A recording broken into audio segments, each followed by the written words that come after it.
it out that the sun shines down its power to all the world and makes the wind blow strong as it will. I wonder how gentle rains can fall upon the land, so lovely earth can stay lovely still. Hello, ladies and gentlemen. Welcome to the 648th edition of Energy Week with George Harvey and Nancy Wolf. George Harvey is me. Nancy Wolf happens not to be here. She has an event today that has taken priority. So I'm doing this show alone. This is the 648th edition of Energy Week with news from the 30th of October to the 6th of November 2025. 6th was yesterday, Wednesday. And you can go to my blog, geoharvey.com, and click on the date of the calendar date, and it'll give you 15 shows to choose from if you want to read one of these. Or you can go to the address that appears on the screen, if you scroll. In one occasion I saw that I went off to the right, and another occasion I went down. But you will find a link to tinyurl, Energy Week 648, no spaces in that. And so there you have it. Now we're going to start off with a picture of Hurricane Melissa. There it is. This is an actual picture of the hurricane that we're talking about in this article. In the lower right-hand side of that photograph, you can see glowing spots above the logos in the lower right.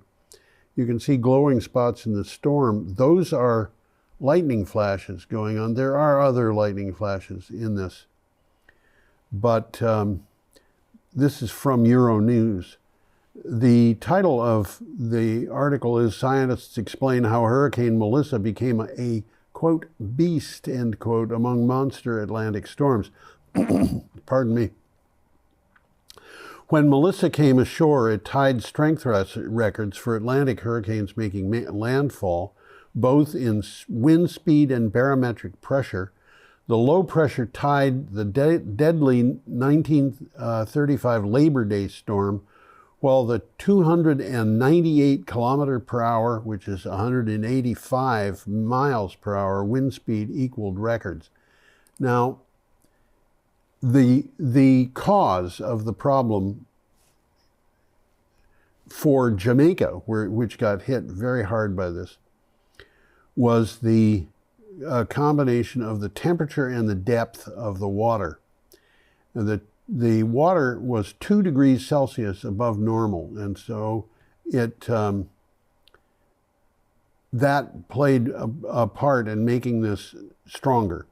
The water evaporates more easily at that temperature. The water is taken up by the atmosphere, and so the atmosphere, which is warmer, holds more water. The storm was very slow moving, so it just hung out over Jamaica, and there were incredible amounts of rain that came down. 40 inches of rain, 1 meter of rain. Another factor was the depth of the water, and I hadn't known this, but apparently storms do churn up the water, and if the water is shallow, it'll bring colder water up to the surface, so the water under the storm cools off. But in this case, I think it must have been that the water off Jamaica was deep, because it apparently did not do that. The water in the Gulf has been as much as 7 degrees Fahrenheit above normal. 2 degrees Celsius is, I'm going to say 3, a little more than 3. 3.5 degrees Celsius, which means much more difference than this, which was 2 degrees Celsius. But that water temperature and the air temperature were things that caused this storm to be particularly nasty. Okay, we have a picture here of beachfront homes. These are, I believe, on the, I don't know where those beachfront homes are. They're just generic beachfront homes, I guess. This article is from ABC News. The title is "More Beachfront Homes in the Outer Banks Have Fallen into the Atlantic." Those beachfront homes, I believe, are not in the Outer Banks. The synopsis here is over 24 privately owned homes along the Cape Hatteras National Shoreline have collapsed into the Atlantic since 2020. Now that's 24 since 2020. But 16 of those 24, well more than half of them, collapsed into the ocean since September 16th, 2025. According to NPS, rising sea levels due to climate change are blamed, along with wind, waves, and tides. It's an interesting fact, by the way, that the rising sea levels, the sea level rise is not uniform. The sea level will rise in some places more than others. And in fact, the last time I looked at a sea level rise map, I could find one or two very small spots in the oceans of the world where the sea level has actually fallen. Another thing to bear in mind here, and this is not a matter in this particular case, is that as the sea level in general rises, the sea level in a particular spot can fall, as it has in Greenland. And the reason is because the Greenland ice cap is melting, and the reduction in the weight of the ice on the body of Greenland means that the land is rising, and it's rising faster than the sea level. So that's something to bear in mind. Our next article, we have a picture of an EV charging area. You can see people charging their cars in the background, and that is a United States Department of Energy image. This article came from Clean Technica. The title is "New Online Cost Calculator Aims to Rebuild EV Sales in the U.S." And by the way, as I recall, this particular article came from Clean Technica, but Clean Technica picked it up from the United States Department of Energy. I'm going to show you that graphic there a little bit better. After the $7,500 federal EV tax credit ended, some analysts are still optimistic. They expect EV sales to increase in some cases. They anticipate that automakers and dealers will offset part of the loss with incentives and better deals. That could help EV sales tick upward again, but a mix of offers means shoppers have to compare very carefully. I have noticed in the days since I posted this at the blog, which was a week ago today, in some cases, there have been increases in EV sales in the United States of specific models since the federal EV tax credit was, since that was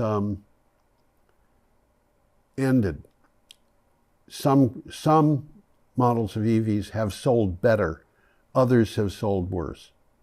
So that's another thing to bear in mind. Honestly, I don't know why. Some of them sold better and others sold not as well. but it apparently did happen. Okay, we're up to Friday, October 31st.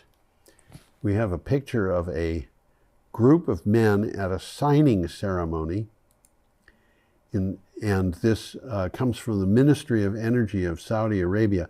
This particular article comes from Renews, which, by the way, is Renewable Energy Magazine, but it is posted as Renews online when you do web searches. The title of the article is Saudi Arabia awards 4.5 gigawatts of solar and wind projects. Saudi Arabia has awarded 4,500 megawatts of wind and solar capacity worth more than 9 billion riyals, which is $240 million, under the sixth phase of its renewable energy, national renewable energy program. Dawadmi wind energy project is notable because its levelized cost of energy set a record for wind power at 1.33803 cents per kilowatt hour. So this is well below its 1.4 cents per kilowatt hour, which I would have, if you had just said to me, a project got 1.4 cents per kilowatt hour, or even 1.6 cents or 1.7 cents per kilowatt hour, I would have thought that that was a world record, but it isn't. It's 1.33803 cents per kilowatt hour. That is a cost of wind power that honestly I would have expected to have been from a solar project. And the solar and wind energy from that is being auctioned off in this award, as I recall, is backing up batteries. Batteries are storing energy for these. Okay, I'm going to go on. We have an item from Renews. That picture shows, I don't even know what language it is. It looks like it might be Ukrainian, it might be Russian, but I think it's Ukrainian. And there are parts of it that appear to be in perhaps English. I don't know. But it is a picture of a Russian plane burning. This is from ABC News. The title is Drones, Oil, and Escalation. Ukraine's deep strikes impact Russia. At a secret location in rural Ukraine, attack drones are assembled at night to strike deep inside Russia. Their targets are strategic: oil refineries, fuel depots, and military logistics hubs. The International Energy Agency says drone strikes have cut Russia's refining capacity by about 500,000 barrels per day. Now, this reflects, I'm sorry, I should have put that picture up for those who want to see it. That's a lot of fuel, and Ukraine is making a dent in the Russian ability to supply oil, although Russian oil facilities, many of them are shut down because they can't sell oil because people are refusing to buy it. So there is refining capacity that is being affected, but it's not in use. Now the other thing is, the picture here is a picture of a Russian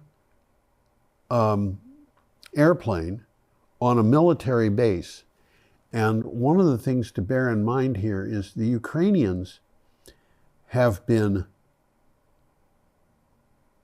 flying drones as far as past the Urals to attack in massive attacks. And there's not a whole lot in European parts of Russia that is out of range of Ukrainian military strikes, and the Ukrainians are striking at fuel and energy resources. We will see more of this, I'm sure.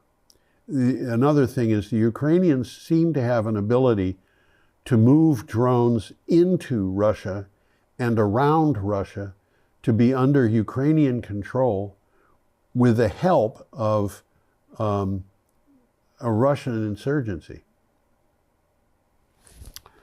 So our next item is we have a picture of a solar array, and this comes from Renews.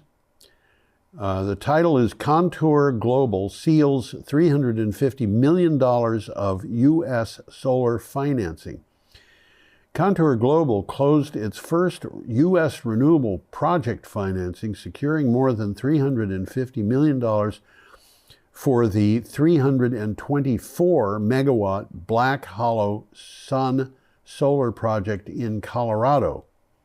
The package includes a tax equity investment and debt financing and could exceed $421 million on completion of phase 2. This is it's a proof, if you will, that the renewable energy situation has not gone dead. It is. I'm not even sure that it's in decline. Certainly, there are wind power projects that are in decline because the federal administration is revoking permits and things like that, and that will, I'm sure, go to court and will be addressed by the court. So we'll see what happens. But this one is going ahead. This is in Colorado. 324 megawatt solar farm is big. So there it is. We're up to Saturday, November 1st. And we have a picture of a solar farm and an article from Solar Power World. The title is Solar Power has provided more generating capacity than any other source for 2 years straight. A review by the Sunday campaign of data released from the Federal Energy Regulatory Commission reveals that of solar and wind together, that solar and wind together accounted for 88% of electrical generating capacity added in the first 8 months of 2025. Now I'm going to put that up. I'm sorry, I've got my mind in several different places here today, and so I'm not doing things. That is the solar array that I had mentioned coming on here. That is from Unsplash, so it's kind of a generic solar array. What I'm telling you about is in the first 8 months of 2025, most of that we were under the Trump administration, and the Trump administration has been acting against renewables. But 88% of electrical capacity that was added in the first 8 months of the year were solar and wind power. Now, I think what that means is that, and I should check this out. I did not do this. I think that means that solar and wind power capacity added is smaller than it was, not that new gas-powered or coal-powered plants are being added faster than they had been. And the reason I say that is because it takes a long time for a natural gas plant to be added and come online. Any that came online in the last 8 months would have been plants that certainly started halfway through the Biden administration or earlier. As for coal, the last time a coal burning plant came online was 12 years ago. And no coal burning plants in the United States have come online since. They have in China and a couple of other places, but not in the United States.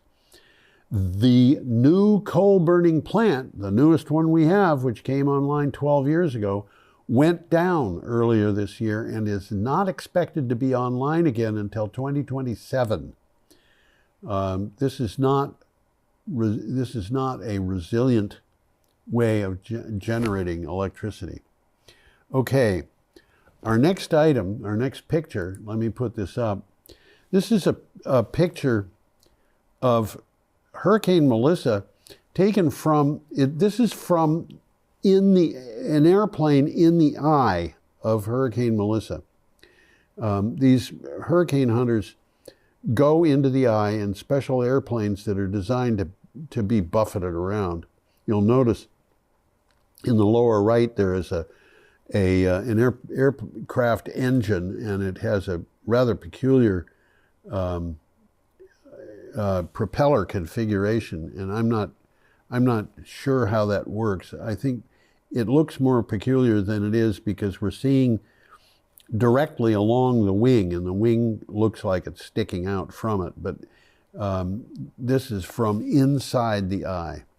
And the blue sky up at the top of this is an actual blue sky. This is from Euronews, and we have a title which is, "Should we expect more monster storms like Hurricane Melissa as the planet warms?"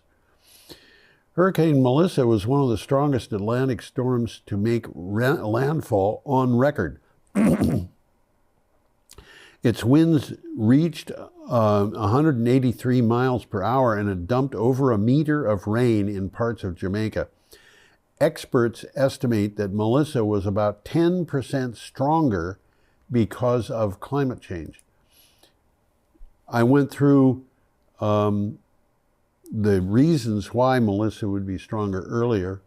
I don't need to go through those again, but the answer to the question, should we expect more monster storms? Yes, we should expect more monster storms.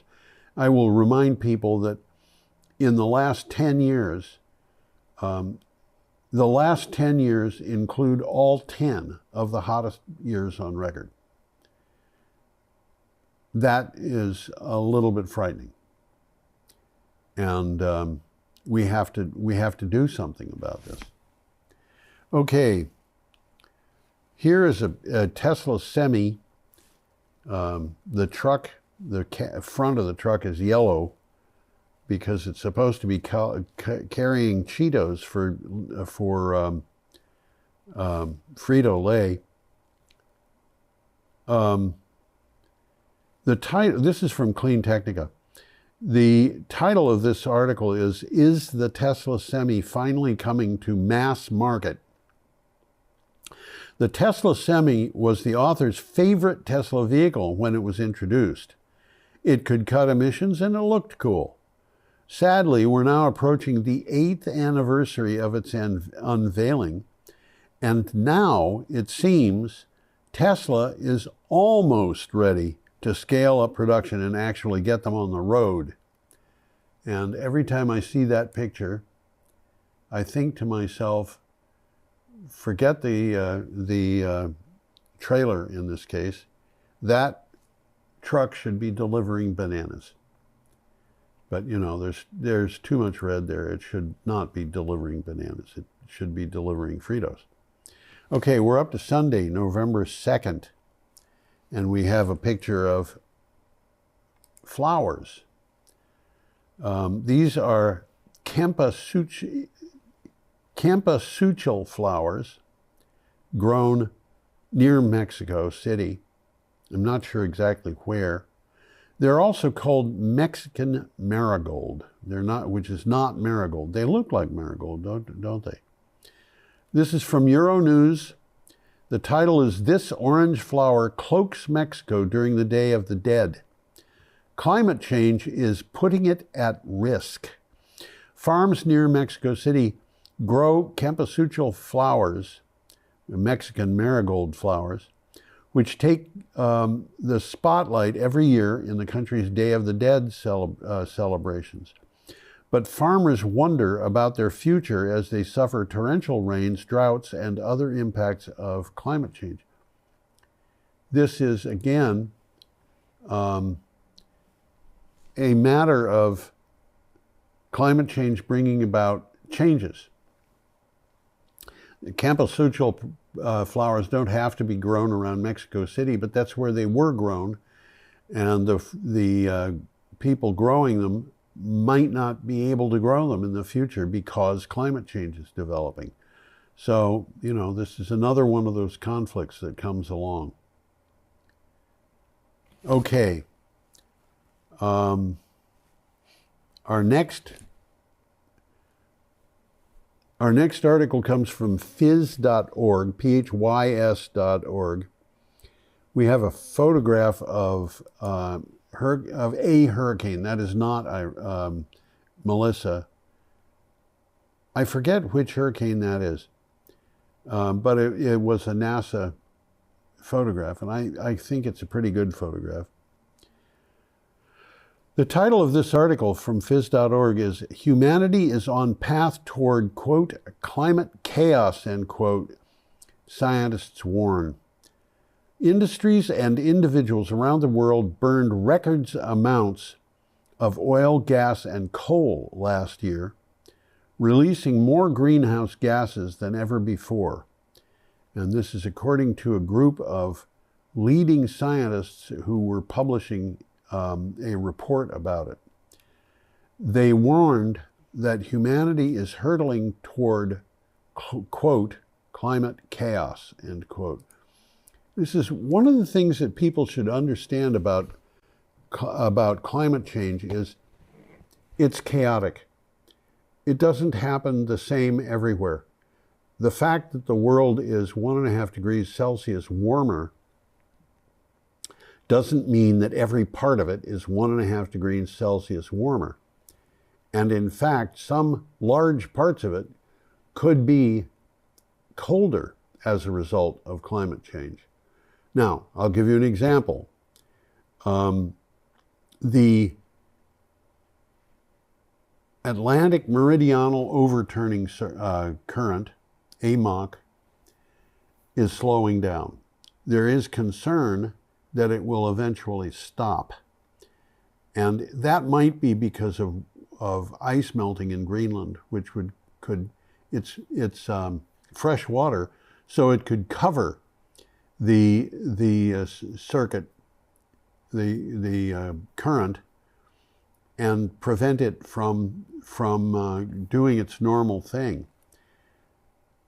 The worry is that will happen decades from now, not tomorrow or a year from now or 10 years from now, but at some point. If that happens because of climate change, it means that Europe would cool off dramatically because of climate change. And in fact, one of the things that global warming could cause would be a temporary global cooling. This is all very complicated. And that complication is part of the problem of climate chaos. The climate would be chaotic. Another part of the problem of climate chaos is that people who depend on weather, farmers in particular, would be unable to depend on weather the way that they had. A farm, a garden, whatever, would have problems dealing with excessive rain in some cases, and in other cases, insufficient rain. So the patterns of rainfall, where we would have rain in the spring and then relatively quiet times during the summer, those patterns could disappear. And if they do disappear, then we've got a problem, and the problem has to be figured out. It could be figured out by planting different crops, or by putting in swales to add water into the ground, into the water table in the ground, but something would have to be done to deal with this. And as the climate changes and is chaotic, I'm not sure what products we could grow that people would find wonderful to grow. Now, I'm thinking specifically of maple syrup. When I was a kid, maple syrup was a wonderful thing that came from Vermont. Today, it's a wonderful thing that comes, a lot of it, from Quebec. And that's partly because the area where really good maple syrup is produced is no longer in Vermont. Vermont has warmed up during the winter, and Vermont maple syrup, according to some people, is not as good as it used to be. I can tell you, I have tasted some maple syrup recently that was Vermont maple syrup that was sublimely delicious. But I don't taste it the way that other people do regularly. And it may be that it's not as good as it once was compared to the maple syrup in Quebec or other parts of the world. Wisconsin is a big producer of maple syrup. We could start growing pawpaws. They grow in Brattleboro. And they're interesting plants, interesting trees, and they produce a fruit which is cloying. I've read that only a small boy can eat 2 of them, but at the same time, I've had preparations from pawpaws that were delicious. So things are changing, and we have to be ready to change. That's the point that I'm making. Okay. We have a picture here of cattle on a farm in Tennessee, as a matter of fact, grazing under solar panels. This is from Inside Climate News. The title is "Can Cows and Solar Power Coexist?" We have seen solar arrays co-located with sheep grazing. Silicon Ranch has been developing a system to work with cattle. The company provided details on the system, called Cattle Tracker, ahead of a public announcement which is yet to come. One challenge that they have had to face is that cattle are really big, but they like to rub on things. And so the solar panels the arrays that were put up, have been put up in the past, have had support systems that cattle could knock over. And that would be an expensive combination. But apparently, Silicon Ranch has got a system that will work for that combination of cattle and solar power. And going back to that picture, I noticed that these cattle have got symbols drawn in white on them. The nearest one apparently has a square. The one that's a little farther in the middle of the picture has an X. The one a bit farther behind it has an O or a 0. I have no idea why that is, but they are there. All right, we're up to Monday, November 3rd, and we have a picture of a Kia EV6. This article is from Clean Technica, and the title is "Loss of EV Tax Credit Hits Hyundai and Kia Very Hard in October." There will be no surprise here. People in the United States rushed to buy electric cars in the third quarter before the $7,500 EV tax credit ended.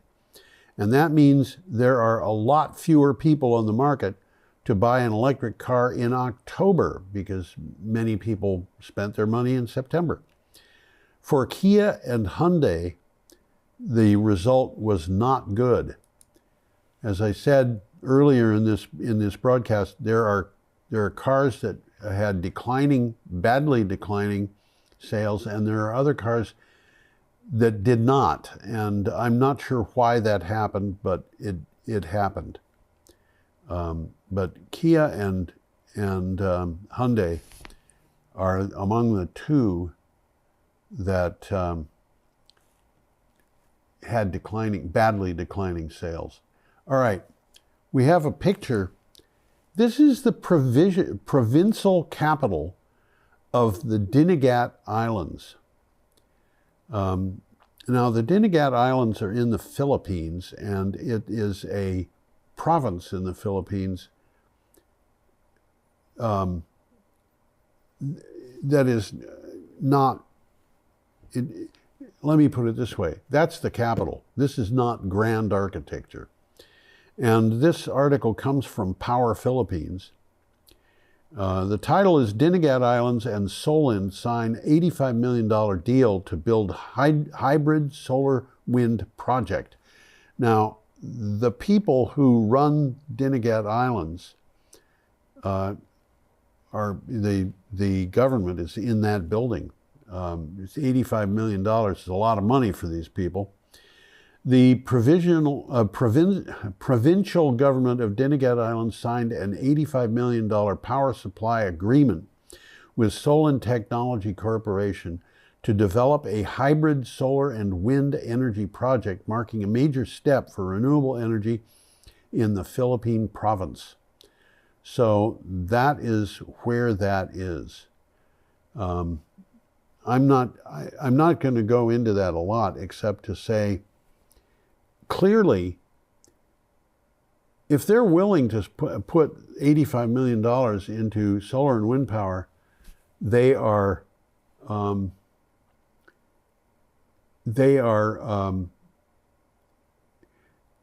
reasons to do it. They're not going to spend $85 million and that may be $85 million over a period of time. I don't remember, but if they're working at that level, they need to have done their due diligence and get their numbers in order. And I don't know what they're replacing. It is probably a mix of things, but very largely oil, because that's the kind of thing that in the Philippines, in the South Pacific and so forth, is used or was used until renewable energy came along. And the renewable energy is almost always in the form of solar power or wind power, except in areas where you have easy access to geothermal power, which are geological access to electricity. All right, now this is an interesting thing that's coming up. We have pictures of sperm whales here. This is from an organization called SETI, C-E-T-I, which is an organization that it actually is given here. The name is given. This is from Clean Technica. The title is Sperm Whales Have Their Own Language. Does it mean that they have legal rights? Interesting question. The Cetacean Translation Initiative, which is SETI, published a paper in Ecology Law Quarterly, which was titled, What If We Understood What Mammals Were Saying? The Legal Impact of AI-Assisted Studies of Animal Communication. So, I'll read the last sentence of this synopsis. The rights of nature movement is growing. Okay, so what has happened here is there is a thing called the Cetacean Translation Initiative, where they are trying to translate the language, if you will, of whales.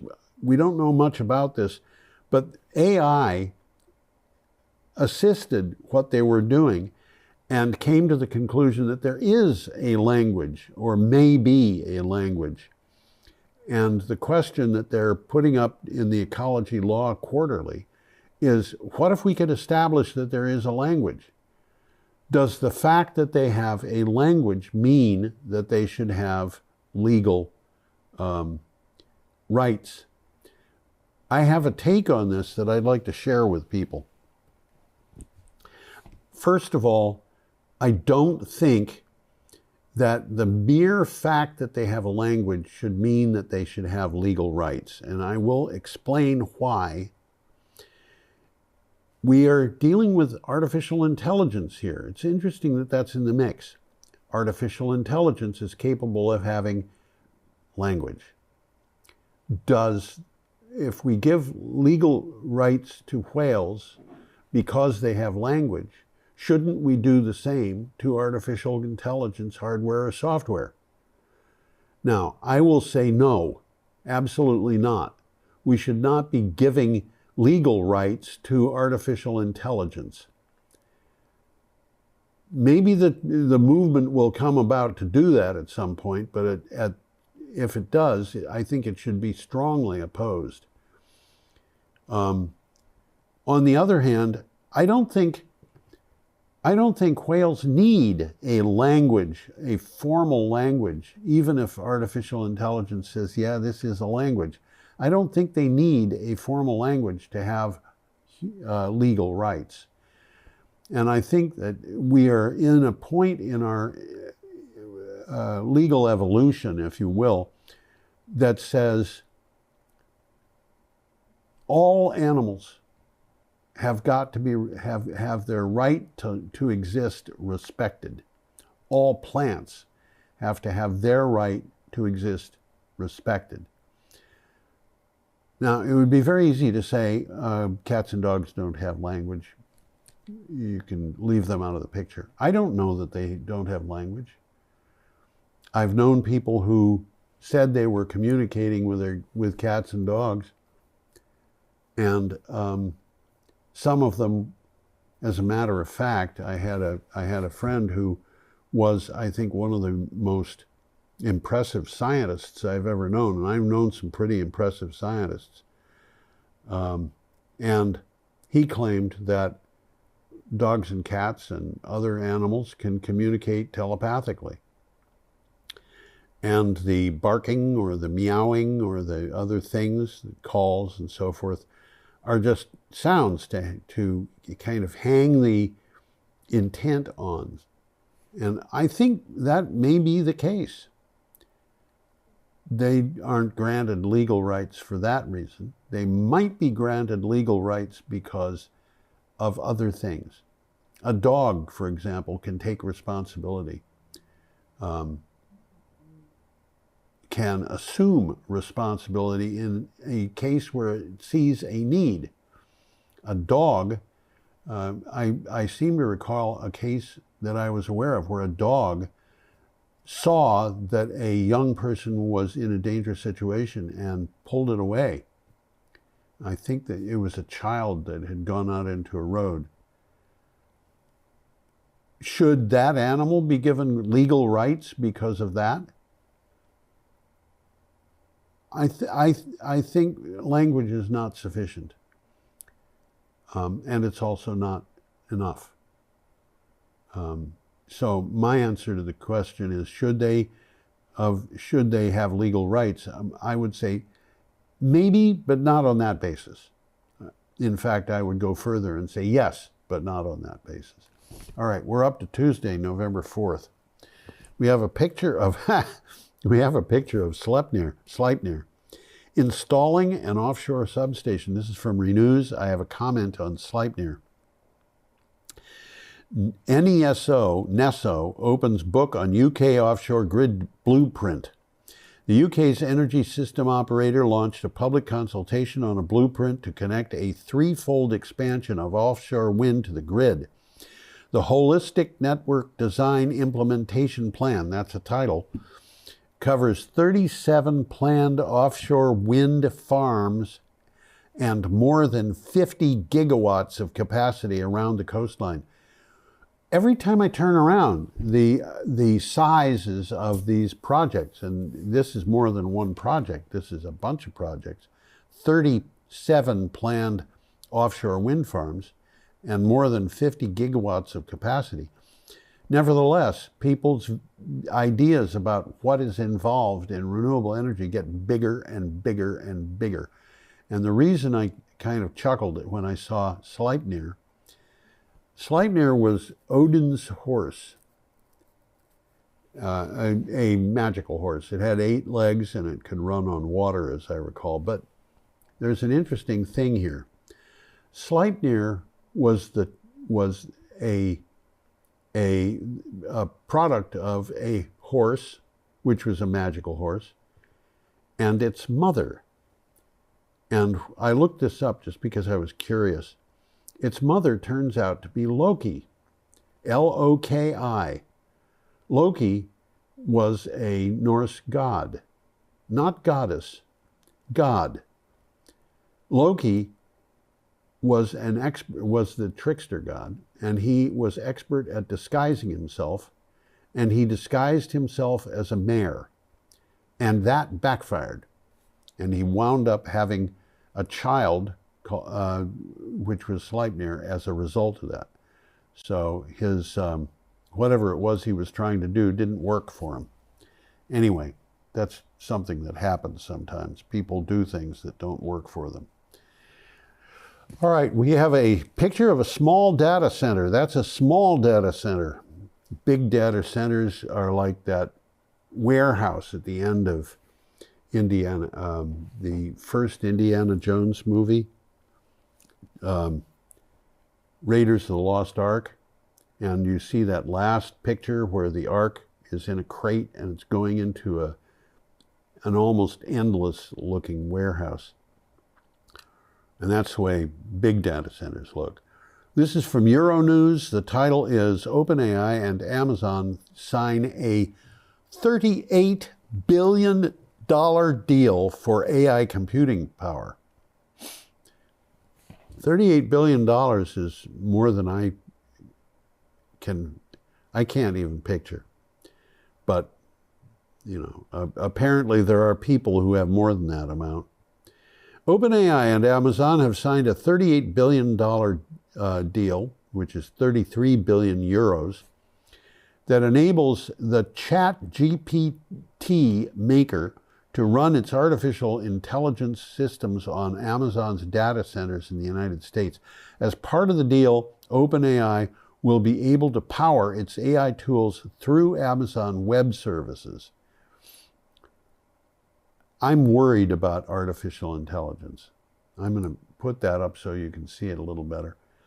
I am worried about artificial intelligence. It's something that I think is, we have to figure out. We can't just allow people to build computing centers willy-nilly all over the place and tie them to an electric grid. We can't do that.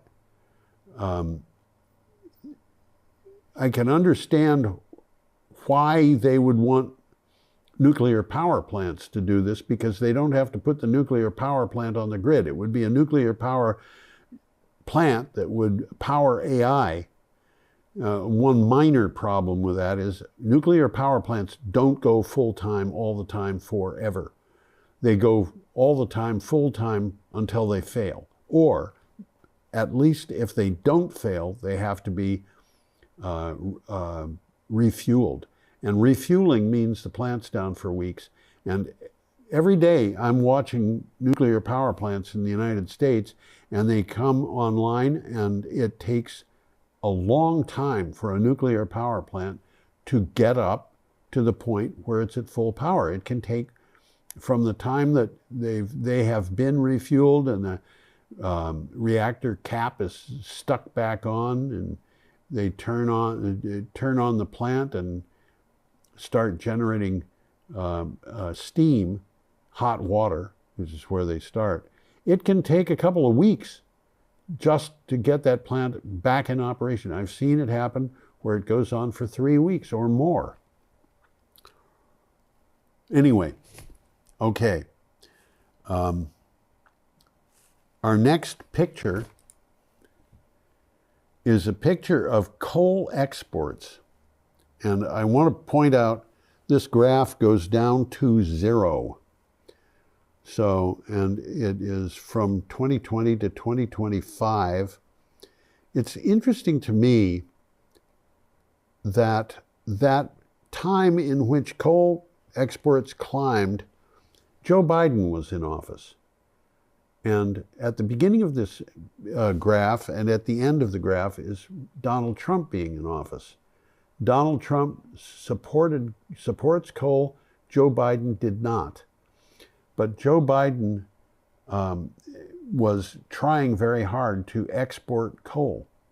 And now what we've got is a situation where the whole world is angry at the United States in general, and Donald Trump in particular, for tariffs.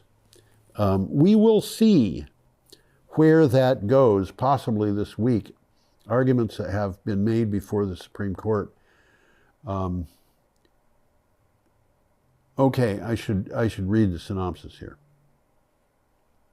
The title is U.S. Coal Exports. This is Clean Technica. U.S. coal exports drop 11% with tariffs and lower demand top reasons. Those are the top reasons that the exports fell. Many people concerned about the climate crisis and pollution will be happy to hear that U.S. coal exports dropped 11% in the first half of 2025. President Trump's supporters may be surprised to find that much of the reason for the fall in exports can be traced to his policies. Coal exports have fallen because of tariffs and lower demand. Okay, we're up to Wednesday, November 5th, and we have an article from ABC News. This particular picture is an area of Antarctica called the Hectoria Glacier. Now, that may not be the actual Hectoria Glacier. It's just near there. It's part of the same snowy system.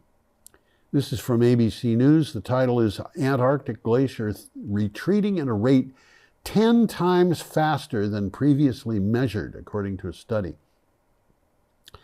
Glaciologists recorded a 5-mile retreat in just 2 months on the Hectoria Glacier on the eastern Antarctic Peninsula, a rate almost 10 times as fast as ever before measured for a grounded glacier, according to a paper published in Nature Geoscience. Now, the Antarctic Peninsula is that bit of Antarctica that is a peninsula going north toward the southern tip of South America and Tierra del Fuego. And this glacier is on the eastern side of that peninsula. It is more exposed in that sense than many of the glaciers that we hear about. But the idea that this glacier retreated 5 miles in 2 months is just unimaginable to me. It's just unimaginable.